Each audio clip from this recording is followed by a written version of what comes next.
Ahora se está grabando ya, Lick. Siga. Vale, muchísimas gracias, Lick.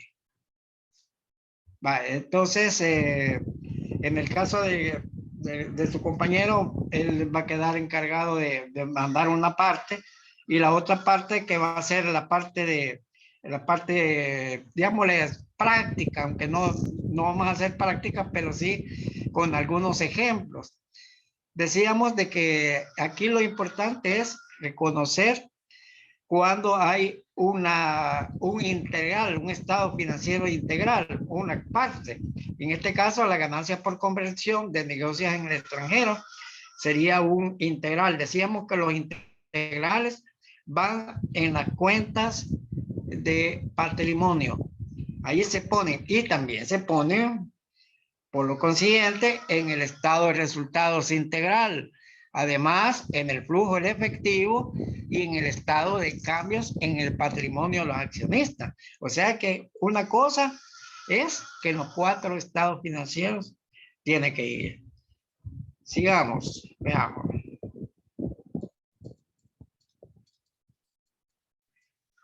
Veamos en la sección 4.11. Cuando hablo de la sección 4.11, me voy a referir con esta nomenclatura a la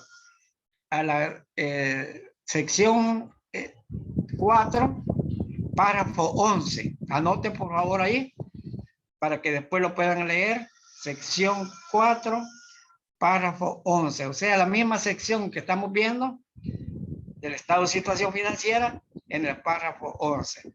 Dice lo siguiente: se revela en el estado de situación financiera las partidas de ingreso y gasto que se reconocen en otro resultado integral y se presentan por separado en el patrimonio. Permítame. Estoy dando clases.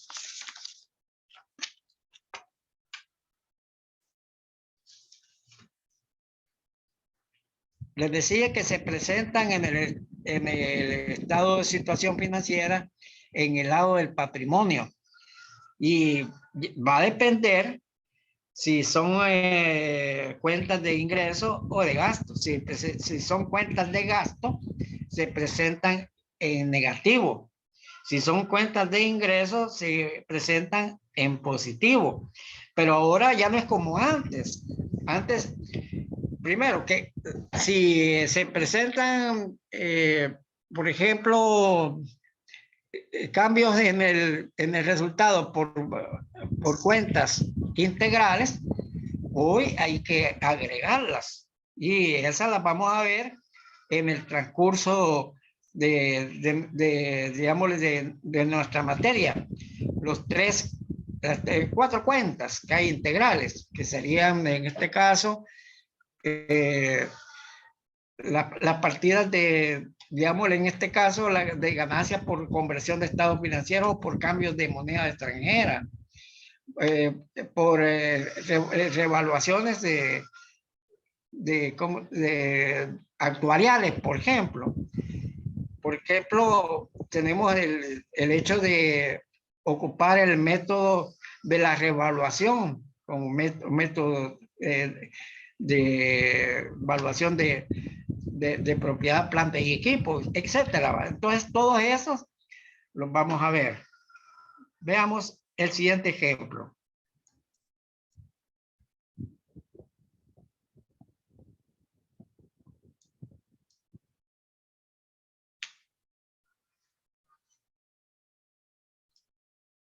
Y vamos a mover.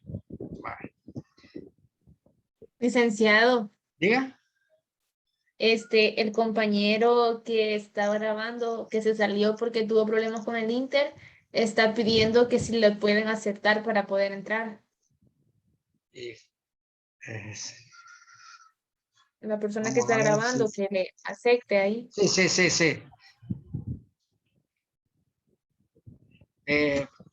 Licenciado. Ya le estoy dando ingreso, pero no sé, él es el que tiene problema con su Inter. Por eso. Me parece el mensaje, pero no puede ingresar. Bueno, entonces quiere decir que ahí en este caso ya no podemos hacer nosotros nada. Ya estoy aquí, licenciado. Va, Gracias. ya está, ya entró. Bueno, aquí hay algunos aspectos que son importantes para los balances. Veamos el primer aspecto que es importante, que es el artículo 192, el cual dice así.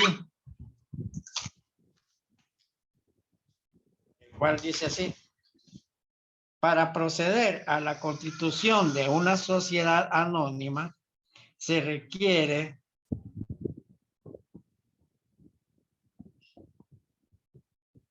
que el capital social no sea menor de $2,000 de los Estados Unidos de América. Quiere decir, en este caso, la cantidad mínima para crear una sociedad es de 2,000, pero no quiere decir que los 2,000 se van a aportar en el momento, porque en el momento, por lo menos, el Código de Comercio nos obliga a nosotros a pagar por lo menos el 5% de los valores. Además, ¿qué es lo que más dice? Que se pague el dinero en efectivo, cuando menos el 5% del valor de cada acción pagadera y numerario. Aquí tenemos ya lo que sucede.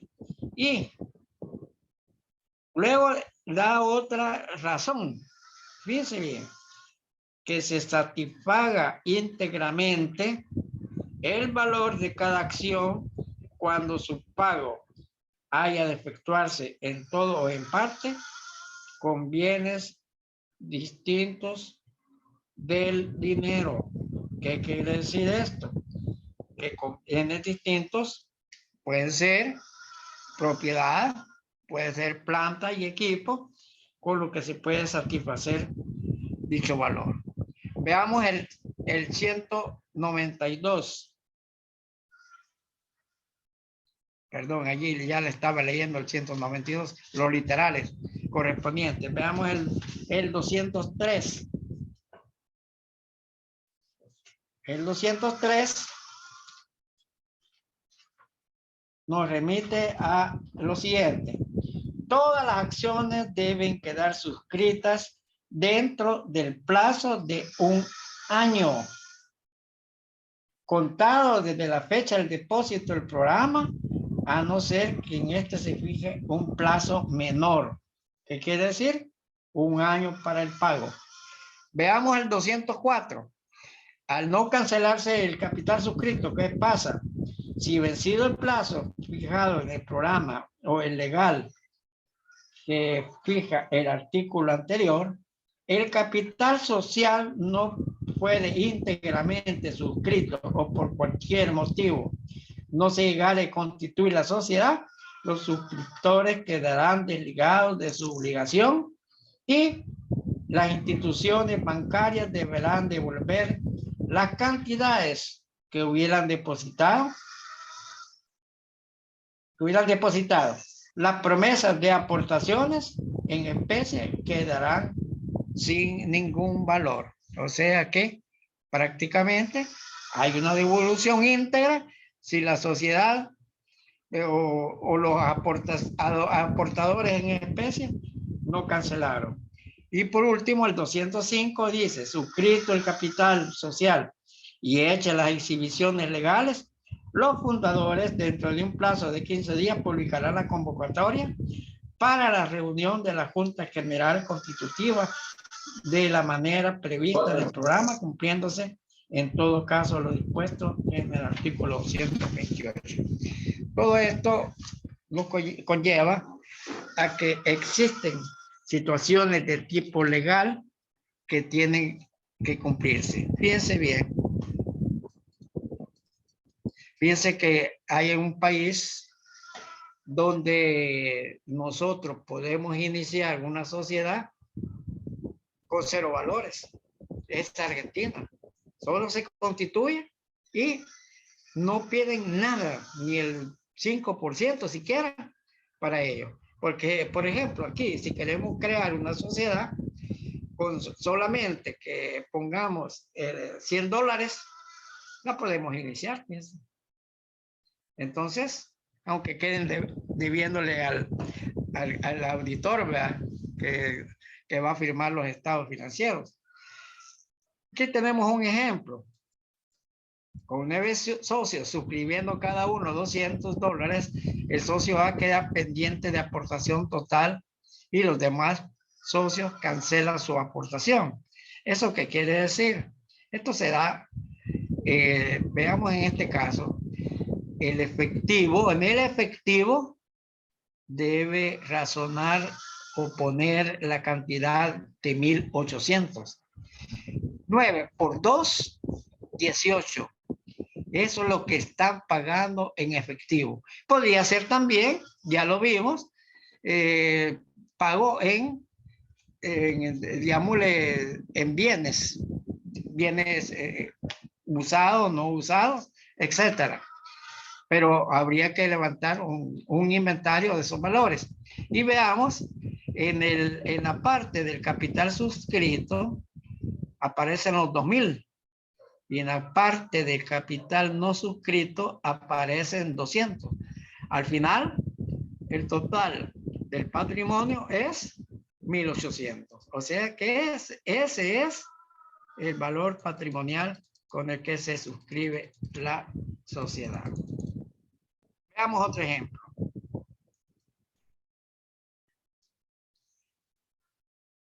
El párrafo 22.7. Anoten porque este es importante. Si los instrumentos de patrimonio, esto está en la sección del patrimonio, ¿oye? Es la 22.7, el literal A. Si los instrumentos de patrimonio se emiten antes de que la entidad reciba el efectivo u otros recursos, la entidad presentará el importe por cobrar como una compensación al patrimonio en su estado financiero. Eso es lo que hemos presentado en el ejemplo anterior. Una compensación quiere decir una resta. En este caso, aquí estamos presentando esa resta. Veamos otros casos. Casos que se pueden dar en estos ejemplos. Artículo 178 CC del Código de Comercio. No leí el 22.7 porque ya lo habíamos leído en el balance anterior. El pago de aportaciones se puede hacer en especie. Así que pueden poner sus aportaciones en especies que se las valgan la superintendencia a saber. Y las aportaciones en especie, evalúo hecho previamente por auditor autorizado, quien en 3 días debe enviarlo a la superintendencia de obligaciones mercantiles. Atención, licenciado Olivares. Estamos pendientes por ahí. Estamos pendientes, Lick. No, ya se está haciendo ese trámite, Lick. ¿Cómo? Ya se está haciendo el trámite respectivo, le digo. Vaya. El notario que autoriza la escritura de constitución debe hacer constar en la misma el valor. Ese valor ya lo tienen ustedes, ¿verdad? En este caso. Veamos.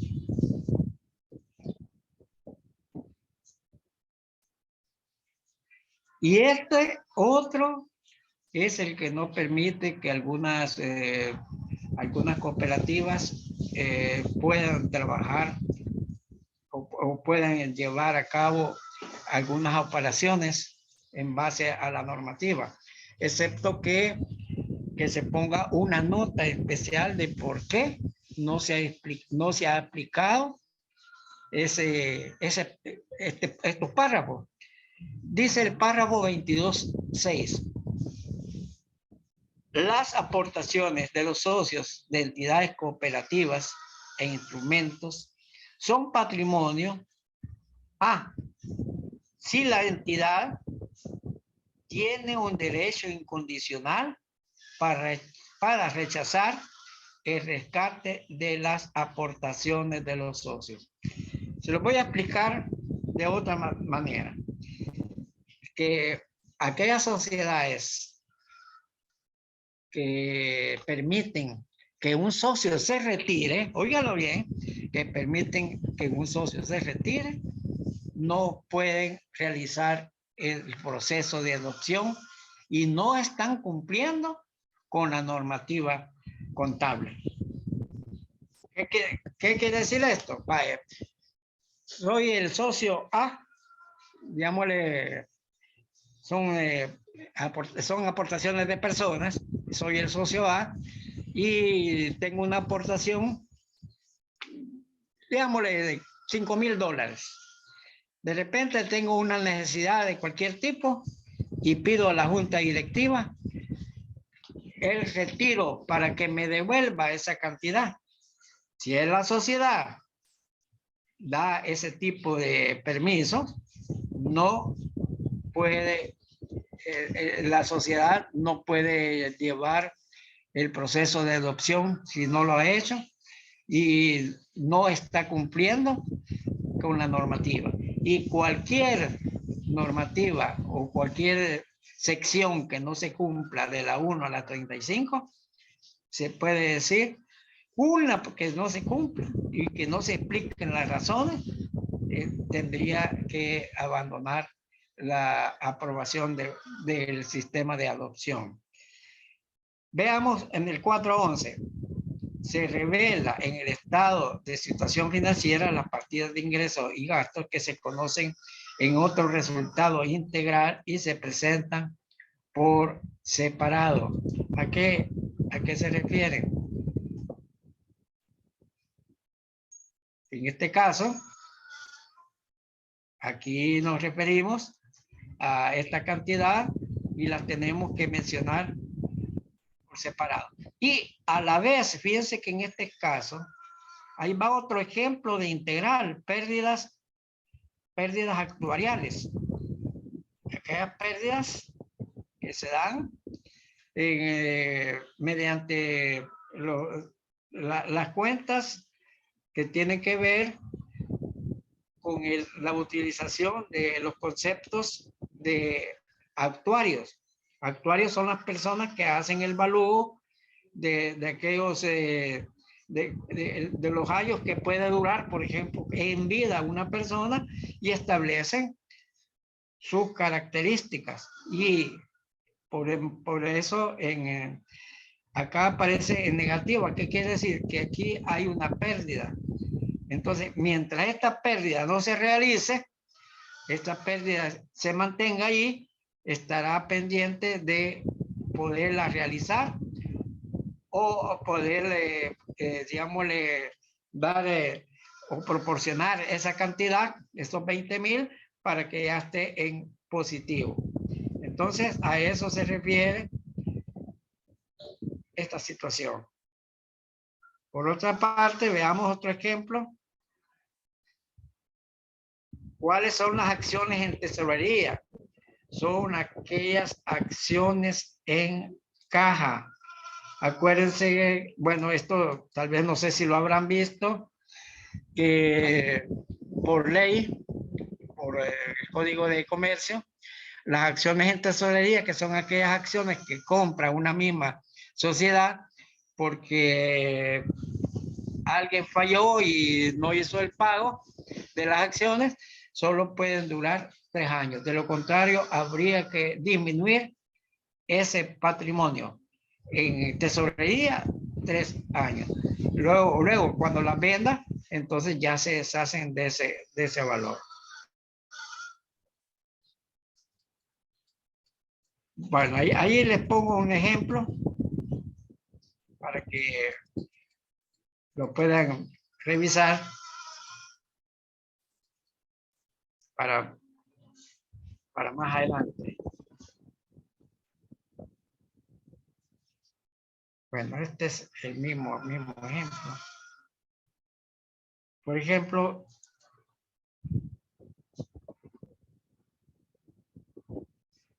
aquí está lo que veíamos como interés minoritario. Este es un balance consolidado. Y el interés minoritario, que es el patrimonio de aquellos accionistas menores, o sea, que al sumar sus porcentajes dan menos del 49% o menos, entonces eso se le llama interés minoritario. Entonces, ese interés minoritario, cuando uno consolida estas acciones, uno las consolida, nos dan este valor. Quiere decir que el interés minoritario en este caso era de 303, puede ser miles o cientos, pero en este caso nos da un interés minoritario. ¿Qué quiere decir? Que la mayor parte del patrimonio, si a nosotros, al total del patrimonio, a 95.354 le quitamos 303, ese es el valor que posee esa sociedad anónima, la cual es poseedora de la mayor parte del valor que tiene. Y por último, tenemos cómo lo presentan en España las cuentas, el activo no corriente, fíjense bien. Después viene el activo corriente. Ahí viene el detalle.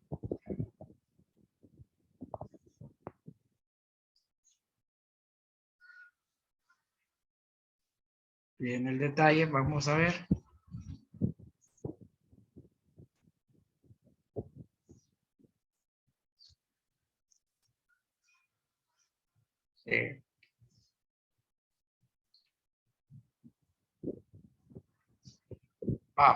Ahora vamos por el lado del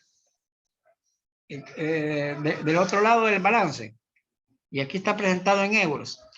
Arriba el patrimonio neto. Más abajo el pasivo no corriente. Y por último el pasivo corriente. ¿Eso qué les da a entender, jóvenes? De que realmente la normativa, la NIF para las pymes, no nos dice cuál es el orden de las cuentas. Y aquí tenemos, por ejemplo, un ejemplo de capital social suscrito y capital social no pagado. Veamos, capital social suscrito, 6.000, 4.000, 10.000 y 2.000 en negativo y 1.000 hacen los 3.000, que al restarlos da 7.000. En realidad, solo estamos informando $7.000 prácticamente.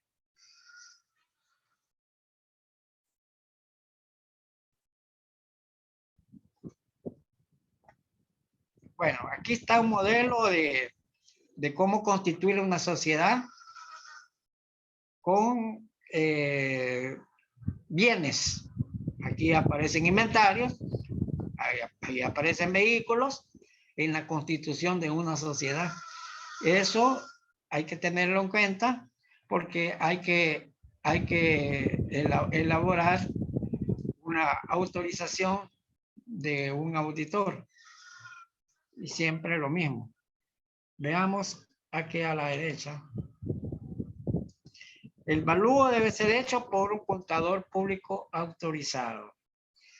Por eso dice que el artículo 31 se admiten aportaciones de bienes.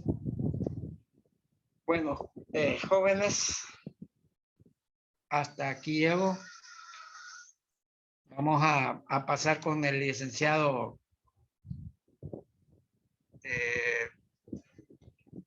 el licenciado Héctor. Licenciado Héctor. Démele una Estamos llamadita muy- al licenciado Héctor. Por favor, Ligue Olivares. Hola, Lick. Vaya. Sí, mire. Acá Yo estamos, creo que ahí está licenciado. Ahí Sí. está ya, licenciado. estamos Así que jóvenes. puede continuar usted. Voy a salirme de acá. Vaya, Licenciado pero Mario, se sale el Pacheco y me permite presentar porque no tengo ningún atributo, por favor. Vaya, permítame pues. licenciado, este documento de Excel lo va a compartir con el grupo. Sí, sí. Todo lo estoy compartiendo. Entonces, así que lo voy a compartir con ustedes también. En la presentación y el archivo en Excel, oye. Gracias.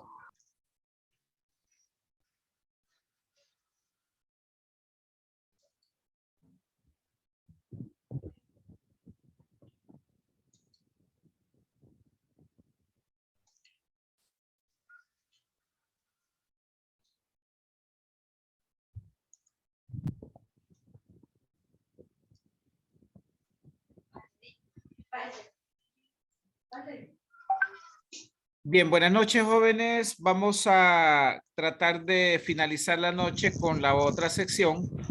Ya escucharon a nuestro catedrático licenciado Pacheco, pues ya nos dio bastantes elementos de juicio. Y algo bien importante que pudieron haber notado es que no solamente fue la parte de normativa, sino la normativa relacionado con otros aspectos importantes, que en este caso lo hizo con aspectos mercantiles.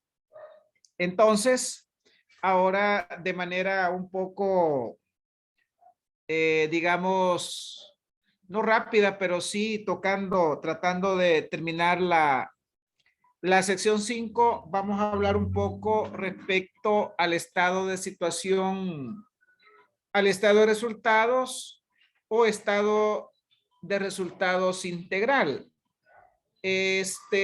Uno de los aspectos importantes que quizás es bueno que nosotros comentemos, como lo hizo el IC, es la parte que tenemos respecto al CNR. Fíjense que tenemos nosotros, allá en el año 2015 hubieron unos acuerdos que los registradores hicieron con el fin de que observar lo menor, la parte de los depósitos y todo lo que hacemos respecto al CNR. Entonces quiero comentárselos para que ustedes vean y quizás me detengo acá en esta parte porque también mencionan el artículo 474 del Código de Comercio. Pero como en este momento estamos viendo normativa, anteriormente hubo bastante problema. Me refiero a problemas porque con la normativa ellos todavía no presentaban o no estaban como tan actualizados de cómo funciona la normativa. Entonces, lo que sucedió, y ustedes pueden verlo aquí en este recuadro, que cuando se hacían títulos distintos a los que estamos acostumbrados, entonces denegaban los estados financieros. Entonces, en ese año, ellos vienen y hacen estos acuerdos y nos dicen que el balance general o estado de situación financiera puede tener un nombre de balance inicial o puede tener un título de estado financiero que signifique esa parte. Y mencionan el ANIF Pymes, sección 3, párrafo 22.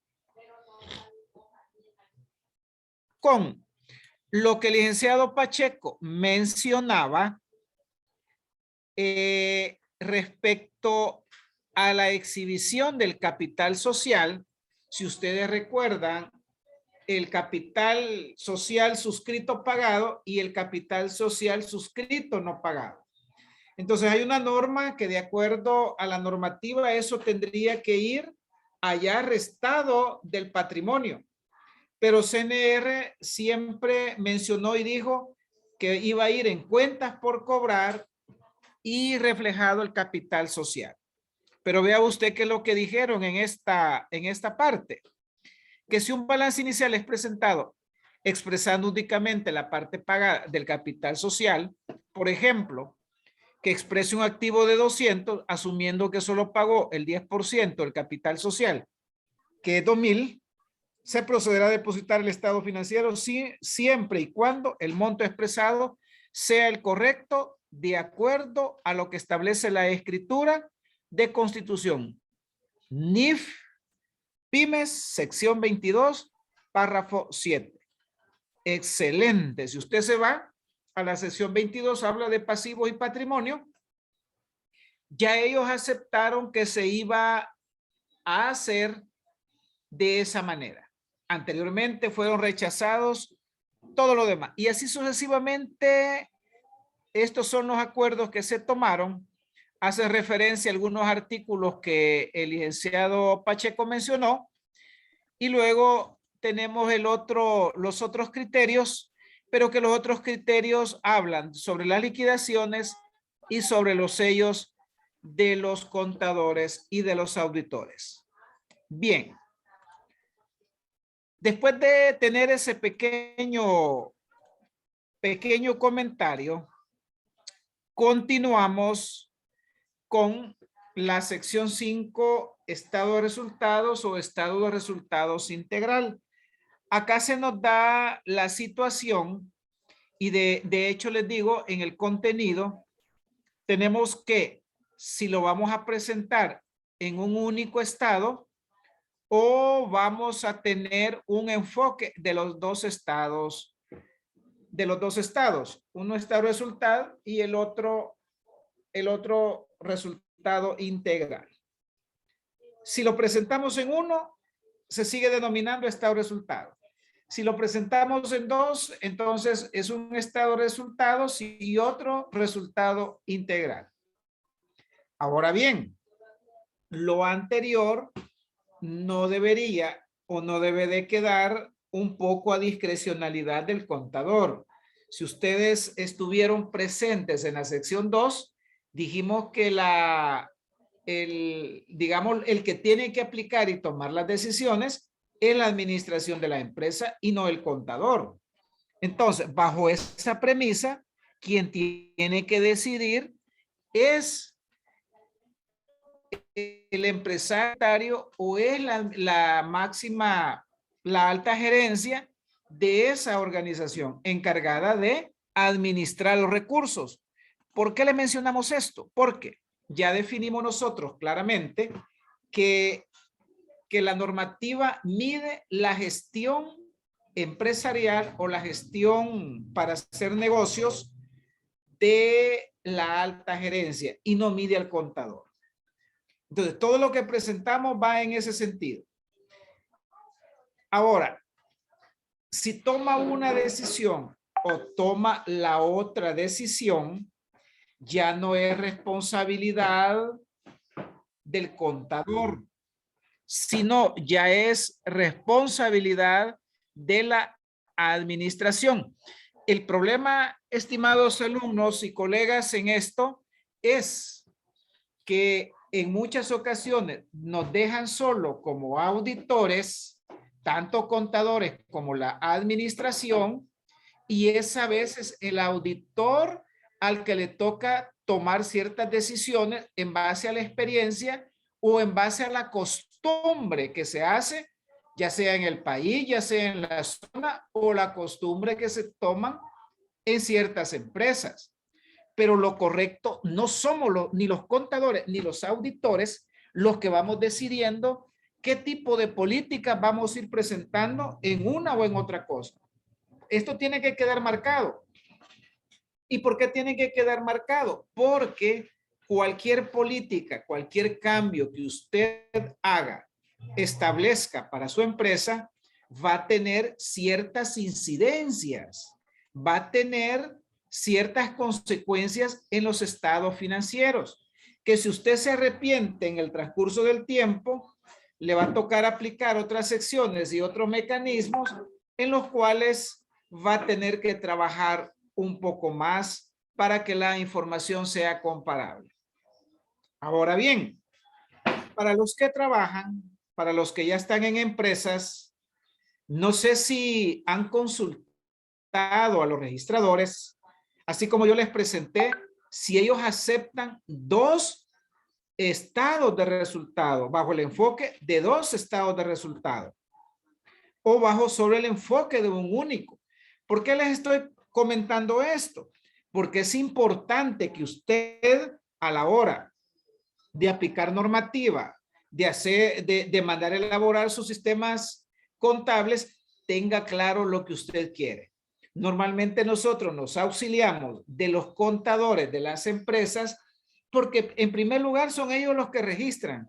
Yo como auditor no decido si va a llevar el método perpetuo, va a llevar el analítico, si va a ser un híbrido. Yo no decido si va a ser computarizado, si va a ser manual o aquellos libros grandotes. ¿Comprende? Yo como auditor no decido si va a ser un solo estado de resultado o a él le conviene, le interesa separarlos y presentarlos.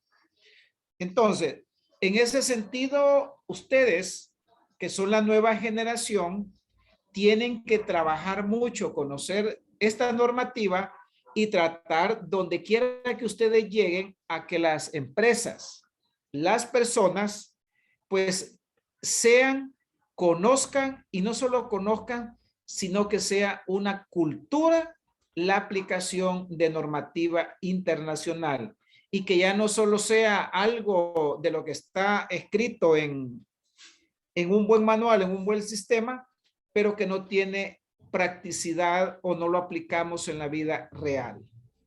Entonces, ustedes son llamados a ser esos agentes de cambio porque son las nuevas generaciones. Ya ustedes ya no conocieron principios contables, ya ustedes están trabajando, ya a ustedes no les ha tocado desaprender para aprender, sino que el conocimiento de una vez que están dando sus catedráticos ya va incluido todo lo que es la parte normativa.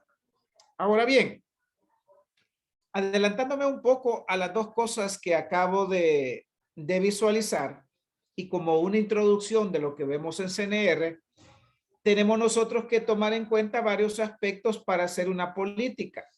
Tenemos que, y aquí no nos vayan a malinterpretar, quedó claro que la administración, contador y la administración son los que deberían, en teoría, dar los insumos para que su auditor pueda hacer un buen trabajo en cuanto al sistema, ¿verdad?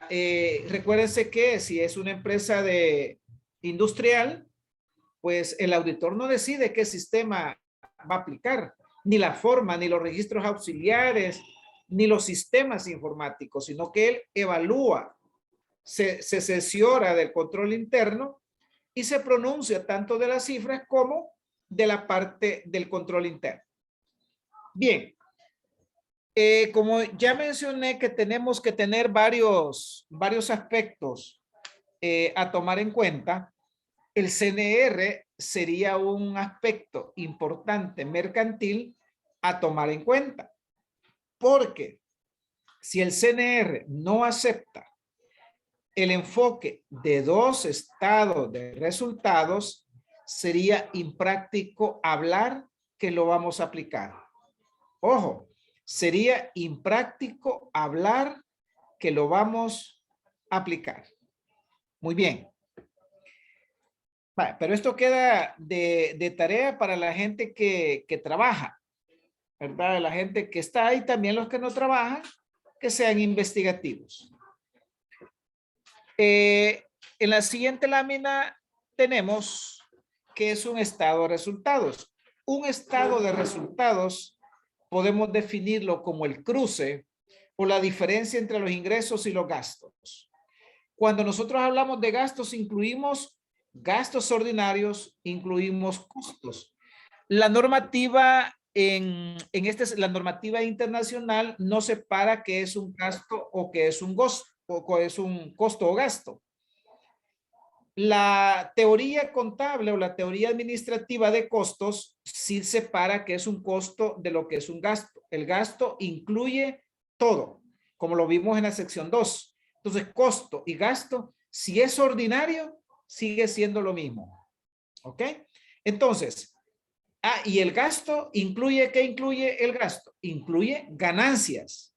Y incluye pérdidas. Los gastos incluyen pérdidas. Y los ingresos incluyen ganancias. Entonces, cuando nosotros hablamos que es un estado de resultado, es el estado financiero que presenta la diferencia entre los ingresos y sus gastos. ¿Ok? Bien. Los periodos en los cuales se presenta de acuerdo a la costumbre, de acuerdo a las leyes fiscales y de acuerdo normalmente a los periodos que la normativa habla de esta parte, es de 1 año. Entonces, estos estados financieros, este juego completo, son en periodos de 1 año.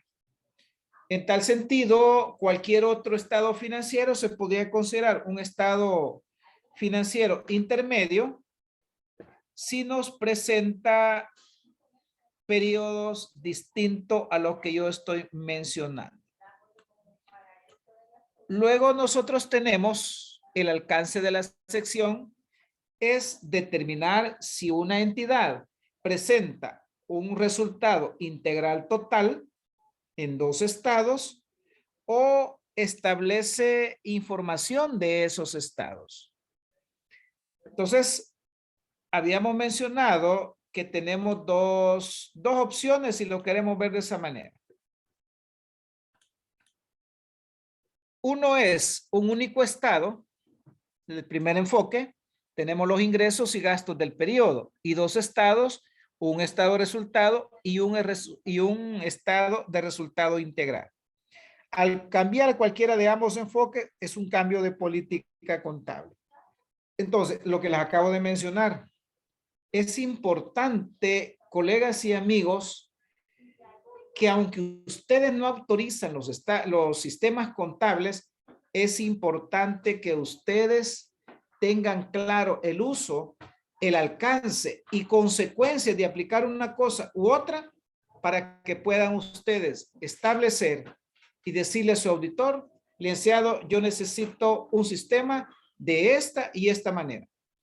Fíjense que la mayoría y la experiencia nos dicen, cuando nosotros pasamos un formulario le decimos al contador, porque es el obligado a conocer la normativa, no a determinar, ¿verdad?, su ejecución, su funcionamiento, pero el obligado a poder asesorar al contribuyente y al resto de la empresa, del equipo de la empresa, sobre la normativa.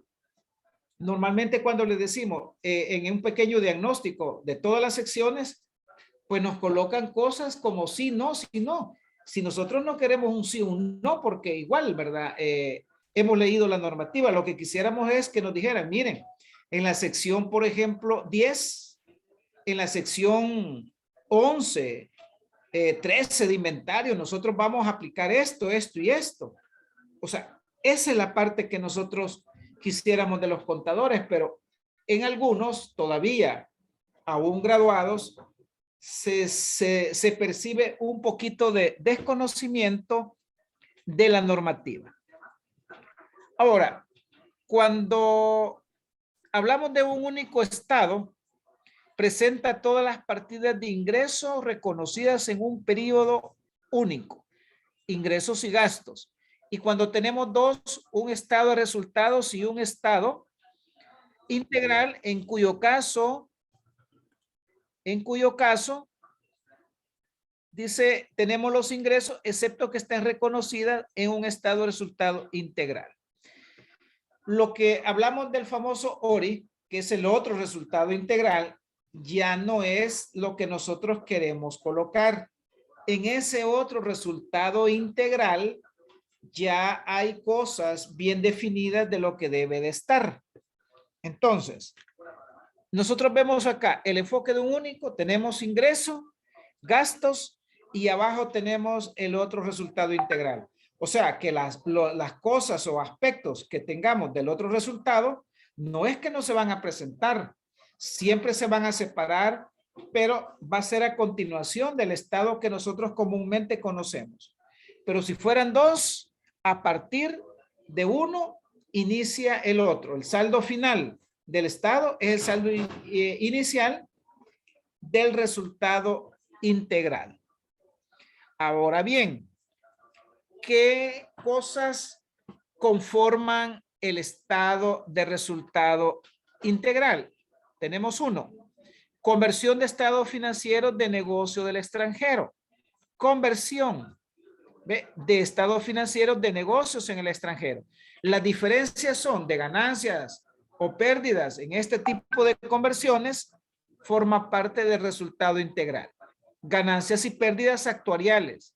Es decir, los actuarios normalmente son los que evalúan la parte de la sección del pasivo laboral. Entonces, esas diferencias actuariales las traemos nosotros para acá. Cambios en el valor razonable de instrumentos de cobertura. Quizás ahora, solo vamos a mencionar, porque en la sección 11 y 12 van a ver ustedes los instrumentos financieros, pero solo ahora conformémonos que las diferencias que nos den esos instrumentos de cobertura forman parte de el ORI. ORI es el otro resultado integral.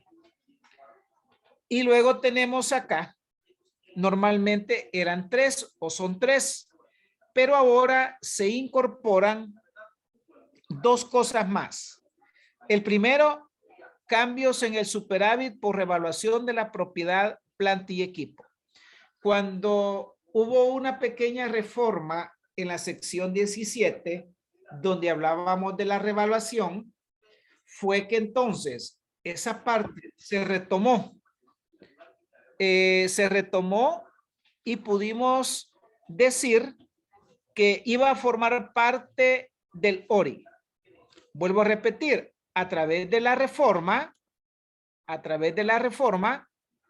que se hizo a la normativa, la política o la opción de las empresas que adopten, de acuerdo a la sección 17, la revaluación, entonces va a haber un superávit por revaluación.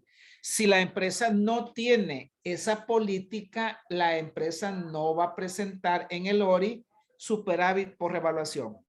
Y aquí me detengo un poco, colegas, donde yo les dije que esto hay que pensarlo. Fíjense que una empresa X de repente nos dice, miren, fíjense que nosotros revaluamos y aparte de que revaluamos, esa revaluación lo convertimos en capital social. Miren, esos pequeños ejemplos que les traemos son lo que hacen las empresas y son asesorados no solamente por auditores, sino también por contadores. Fíjense ustedes, si ustedes se van a la parte del capital social, se van al artículo 29, que es lo básico, se van a la sección de las acciones que habla el código sobre las sociedades de capital, se van a dar cuenta que no permite el código colocar acciones con precios reales que no sean una aportación verdadera. Es decir, una aportación como la que yo le acabo de decir, un superávit, no es una aportación real. Es un valor que está incrementando el patrimonio, pero que no, y la misma ley deja amarrado que usted no puede distribuirse algo que no ha recibido. Entonces, termino mis comentarios con lo siguiente. Cuando nos vamos a revisar nosotros el sistema contable, ellos están bajo el método del costo. Entonces, solo porque a alguien se le ocurrió solo porque tal vez el contador dio el aval o los accionistas le escucharon que otra empresa lo hizo, ordenan y aquí pecan los dos, ¿verdad? El que da la orden porque está tomando ejemplo de otra empresa que sí lo pudo hacer y el contador que no pudo debatir o contrarrestar algo que iba en contra de la normativa. Entonces, colegas y amigos, no es pecado. Y si ustedes nos preguntan, licenciado, ¿y esta empresa pudo haber hecho revaluación? Pues claro que sí. ¿Qué es lo que dijimos nosotros al inicio? Si usted cambia algo de lo que usted ya estableció, significa que usted va a hacer un cambio de política. Pero un cambio de política le va a afectar cifras probablemente de estados financieros anteriores y posteriores a la toma de esa decisión. Es que, miren, no es simple y sencillamente decir yo solo me cambio. Sí, miren, que el auditor certifique o que agregue en el catálogo. No es tan fácil como ustedes lo puedan ver. Para nosotros no hay ningún problema porque ganamos. Si ustedes quisieran modificar cada año su sistema, pues ahí están los teléfonos, el Pacheco se los dio, nos contacta y se les modifica. Pero no es esa la idea. La idea es que sea consistente en el tiempo lo que yo les acabo de mencionar. Ahora bien, vamos con la otra parte que va en el estado de resultado integral. Eso último que está de celeste en la contribución a la seguridad ciudadana era un impuesto que ya no está. Si mal no recuerdo, llegó hasta el año 2020. Sí, hasta el año 2020, si mal no recuerdo, llegó ese impuesto que gravaba un 5% de las utilidades netas a los grandes contribuyentes. Imagínense.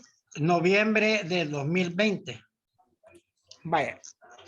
Escucharon a nuestro mentor, ¿verdad? Por ahí. Creo que escucharon al licenciado, que en noviembre del 2020. Entonces, ese impuesto, el Consejo de Vigilancia sacó una guía, un comunicado, donde expresaba cómo se iba a tratar, porque prácticamente era como otro impuesto casi a las ganancias. Entonces, ¿dónde lo colocábamos si ya teníamos nosotros un impuesto sobre la renta? Entonces, al analizar, el Consejo parafraseó normativa sección 2, NISPYME, normativa internacional, llegando a la conclusión que tenía que formar parte de los tipos de resultado integral, del otro resultado integral. Y aquí voy a agregar otro aspecto importante que está reciente y es nuevo, y por eso es que ustedes deben de estar atentos a leer y atentos a la clase, porque mis estimados colegas y amigos, les estamos dando lo nuevo. Lo que están viendo en este momento en pantalla es la guía que nos ha dado el Consejo de Vigilancia respecto a la aplicación y contabilización de la moneda de curso legal llamada Bitcoin. Aclaro, no se me vayan a confundir porque la guía viene exclusivamente para un tipo de moneda. Ustedes saben de que en el mundo virtual, las criptomonedas, hay una infinidad de criptomonedas como Ethereum, Cardano y otros tipos de monedas. Son miles de monedas las que existen en el mundo. Pero esta guía fue hecha con el propósito de poder orientar a los contadores y a nosotros los auditores respecto a eso. Y se los voy a leer en el párrafo 4.12 y 4.13 que mencionan. Dice, presentación en el estado de resultado integral. De entrada nos está diciendo a dónde vamos a llevar las diferencias, las ganancias o las pérdidas causadas por este tipo de inversiones.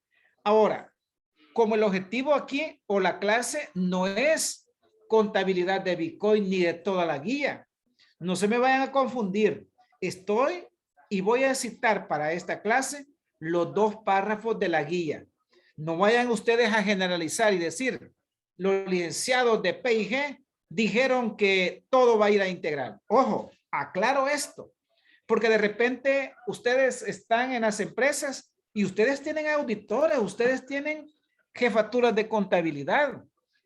Entonces de repente ustedes van a llegar diciendo que el licenciado Pacheco, o el licenciado González o el licenciado Rolando dijo que todas las ganancias de Bitcoin se van para resultado integral. Ojo, y por eso me detengo a leer los 2 párrafos. Y nos dice, una entidad deberá presentar en su estado de resultado integral como cambios en el valor razonable del Bitcoin los efectos del cambio en la medición de los saldos en Bitcoin mantenidos como medio de pago y las cuentas por cobrar y cuentas por pagar denominadas en Bitcoin. Vuelvo a repetir. Una entidad deberá presentar en su estado de resultados integral como cambios en el valor razonable del Bitcoin los efectos del cambio en la medición de los saldos en Bitcoin mantenidos como medio de pago y las cuentas por cobrar y cuentas por pagar denominadas en Bitcoin. Luego nos dice allá en el párrafo 4.13, los cambios en el valor razonable de los Bitcoin mantenidos para especular. Ojo, los primeros, colegas, lo que es del giro normal de la empresa va a ser ingreso o gasto del giro normal. Pero aquellos, colegas, aquello Bitcoin que los vamos a mantener para especular, lo que ahí hablan de trading. Trading es cuando usted viene y usted ya no es un medio de pago. Cuando la gente no le interesa más que recibir la plata, lo que hacen las empresas es recibir los Bitcoin y en el momento lo transfieren o lo convierten a dólar. ¿Para qué? Para no perder ni ganar en el momento. Entonces, esa gente, esos Bitcoin, esa diferencia no va a ser resultado integral. Lo que va a ser integral es lo que dice el 4.13 que vamos a dejar para trading. Trading es cuando usted ya viene y usted utiliza plataformas o cualquier otra billetera para poder obtener un medio de ganancia o de inversiones. Entonces, algo bien importante, ya que estamos hablando de normativa. Fíjense, y aquí se generó un debate hace poco, y este debate estaban unos y decían, bueno, si es una moneda digital, el Bitcoin, ¿por qué no lo dejamos todo en efectivo? Y me voy a adelantar porque vamos a ver la sección 7 y a pesar de que ya vamos a probablemente retomar algunas frases que dijimos acá, es importante que desde ya ustedes vayan teniendo un poquito de claro y diferencia. ¿Y por qué eso que ustedes hablan y a dónde lo vamos a reconocer? Lo que está en el párrafo 4.12, eso se va, lo que es como un medio de pago, eso se va para el efectivo y equivalente si ahí no hay ningún problema. Oiga, no hay ningún problema. Pero, ¿a dónde clasificamos nosotros los Bitcoin que vamos a dejar para trading? Y aquí es donde empezamos nosotros. No solamente porque lo escuchó usted en un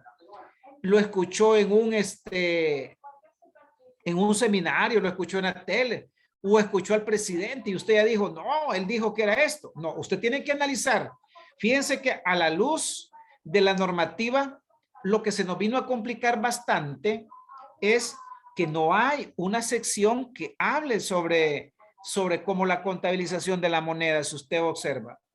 Entonces, el consejo lo que hizo es hacer una guía exclusiva para el país y para nosotros que estamos conociendo la recién aprobada ley, porque había más preguntas que respuestas. Entonces, usted puede hacerse la pregunta que yo le voy a hacer. ¿Puede tocar los Bitcoin usted de su billetera virtual? Vamos a empezar a que participemos de carácter activo. Quiero ver, déjeme ver. A ver. Por aquí veo a Dina Yamilet Morán Lico. Dina. Vamos a hacerle, active su micrófono, por favor, Dina. Felipe, buenas noches. Un gusto. Vaya. Solamente para transferir Bitcoin, ¿qué necesita usted para transferir de una persona a otra, Dina? Pues sinceramente, licenciado, yo no he usado eso. ¿No cobró sus $30 en la... No, Para nada? no. Ok. Bien, vamos con un varón ahora, Eduardo Moreno. Activemos, Eduardito, su micrófono. Buenas noches, licenciado.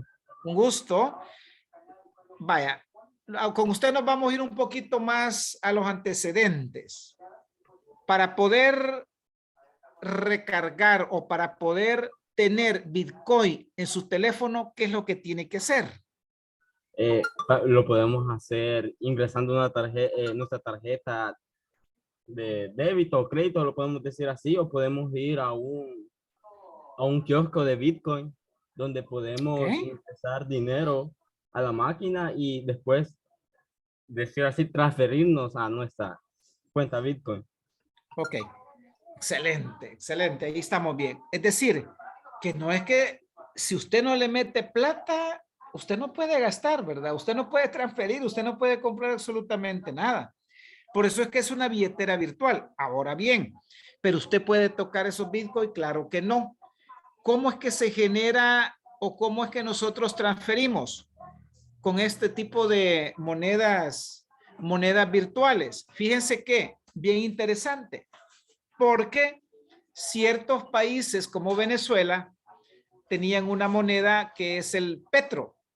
Esa moneda es una moneda digital que es totalmente distinto al Bitcoin.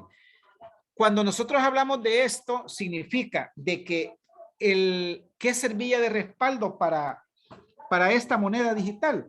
Pues bueno, la producción que ustedes conocen de Venezuela de petróleo.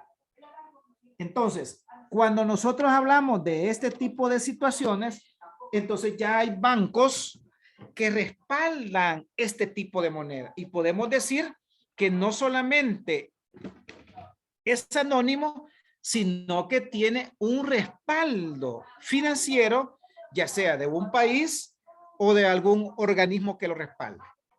Ahora bien, bueno, usted tiene que recurrir, por supuesto, si hay una institución que lo respalda. Pero en el caso del Bitcoin, si usted pierde su telefonito y no ha aprendido usted a respaldar y a cobrar o a rescatar eso de billeteras virtuales, pues lo más probable es que usted pierda su Bitcoin. Entonces, cuando nosotros vemos eso que yo le estoy mencionando, que incluso se estaba hablando que en el Medio Oriente o los países están atacando este tipo de tecnologías a través de unas ondas que se hacen que afecta toda la parte tecnológica, unas ondas que si eso llegara a pasar, afuera Bitcoin de los que estamos hablando, porque como no están respaldados por nadie, entonces, desde este punto de vista que les estoy mencionando, que usted necesita un teléfono, que necesita una aplicación, que es a través de billeteras virtuales, que es anónimo, etcétera, entonces, y no tiene ningún respaldo físico, ni es algo tangible, entonces, razón por la cual esta parte del trading forma parte de los intangibles de las empresas. Entonces, los catálogos de la actualidad deberían de tener, pero esto, repito, esto no lo decide yo como auditor, yo sé que sí va a invertir. ¿Quién tendría que mencionar esto?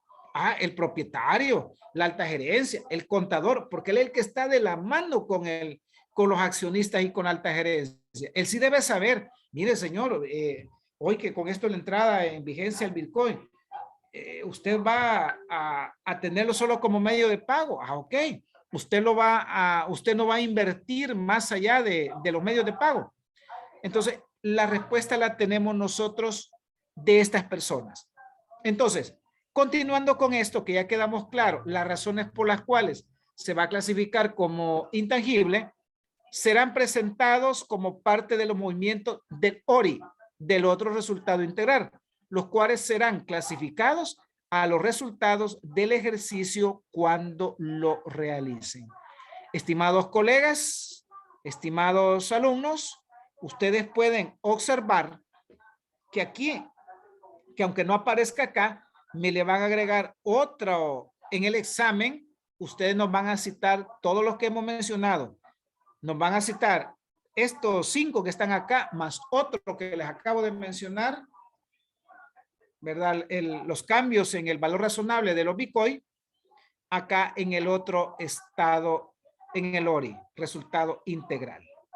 Bien, de lo que acabo de mencionar, ¿habrá alguna duda o comentario que ustedes quieran hacer, que podamos agregar?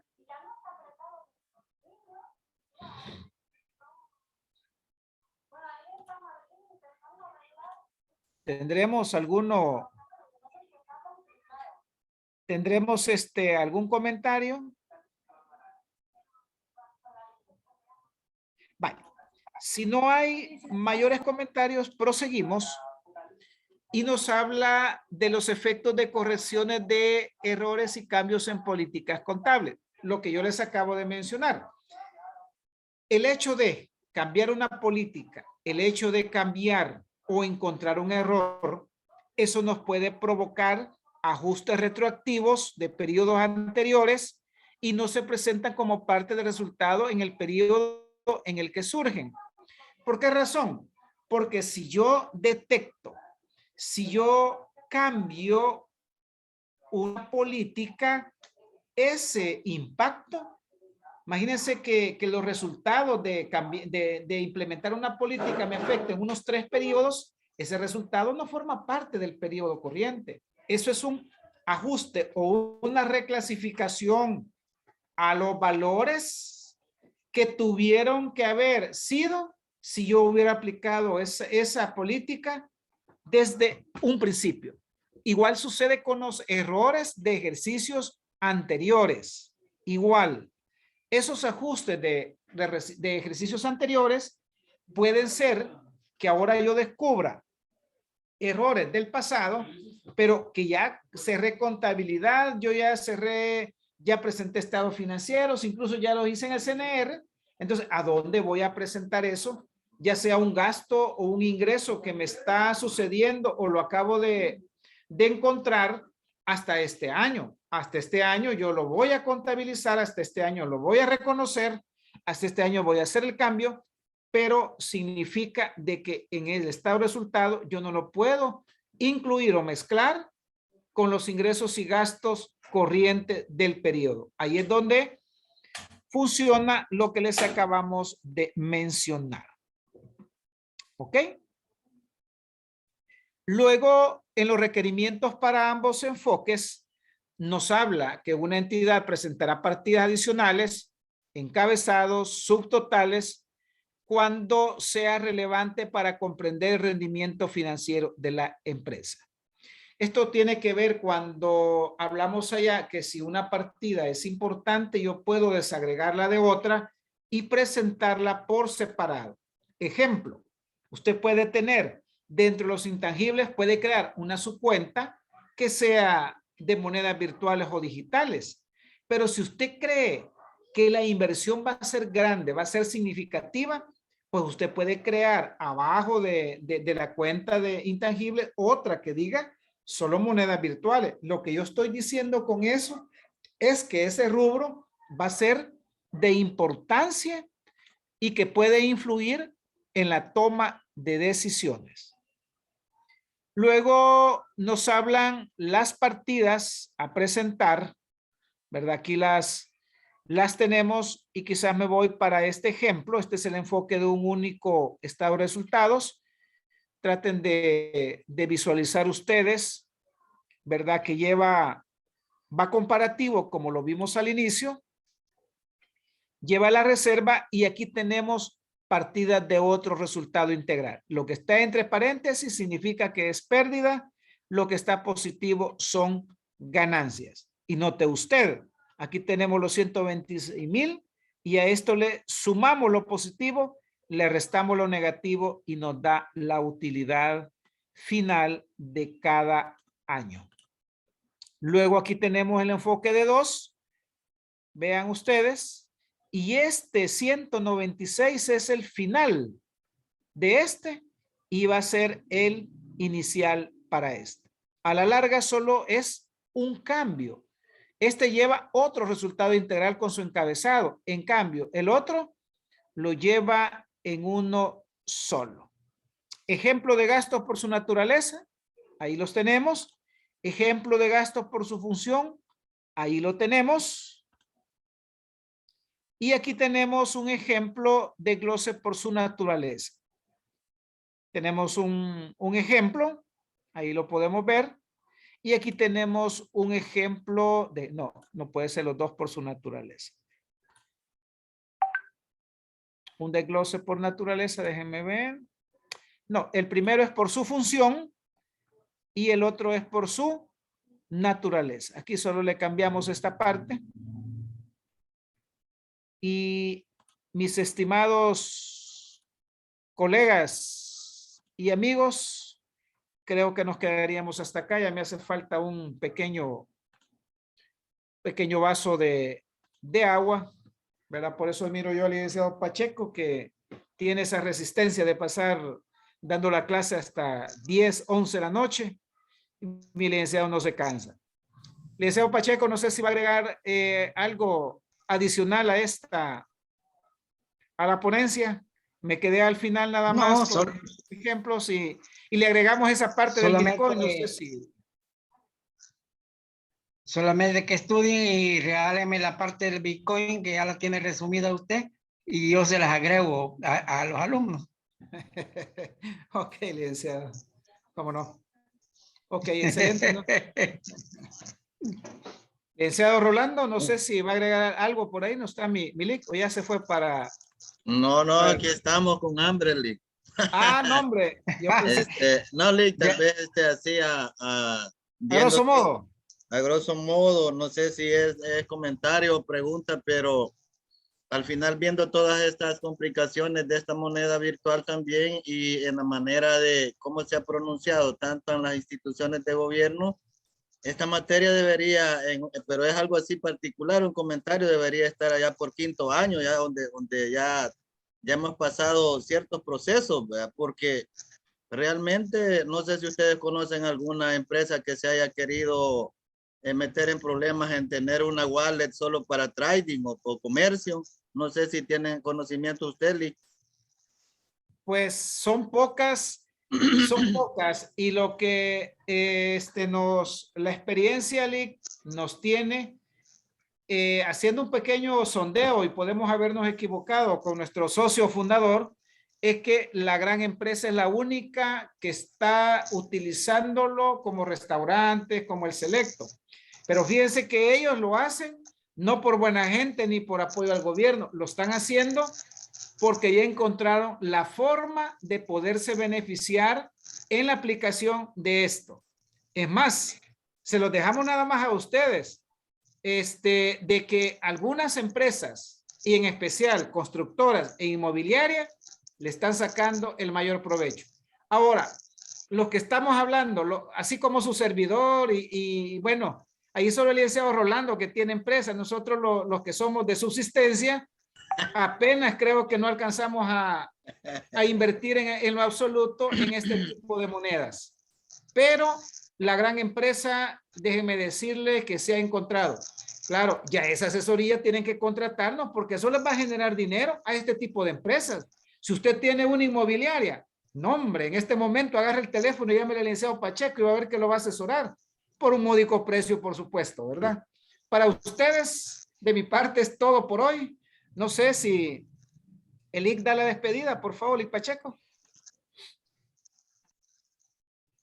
Bueno, agradeciéndole a ustedes su asistencia a este evento, porque este fue un evento magno con la explicación del Bitcoin.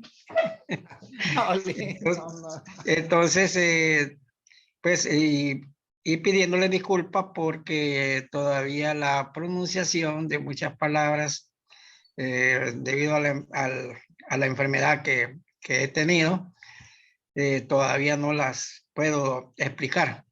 Pero más adelante, sí, adelante con el tiempo, pues pienso yo que voy progresando.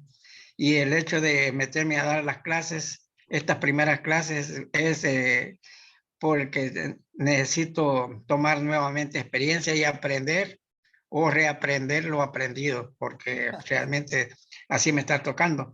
Así pero que yo les mencionaba, Lic Pacheco, perdón, de que no se preocupen porque todo el tiempo se les ha atendido. Ellos no han dejado de perder ninguna clase. Yo les mencionaba la vez pasada que somos un equipo, Lic Pacheco. Ahí tenemos a Lic Rolando, esto yo, digamos, complementando, y está usted, y hay más gente del equipo que si y también no estamos ninguno de los dos. la licenciada Esmeralda, la Exacto. licenciada Adriana, cuando la buscamos, pues ahí están presentes. Es un equipo completo. Así es ahorita, en estos días, andan 4 trabajando en San Salvador.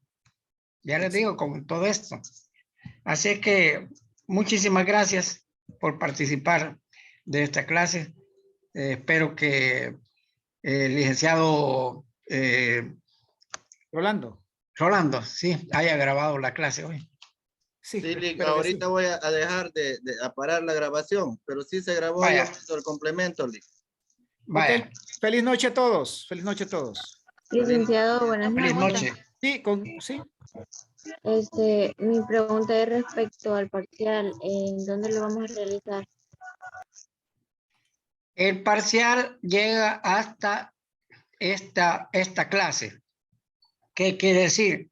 Que les voy a enviar los archivos de este día. A no ser que tengan alguno pendiente.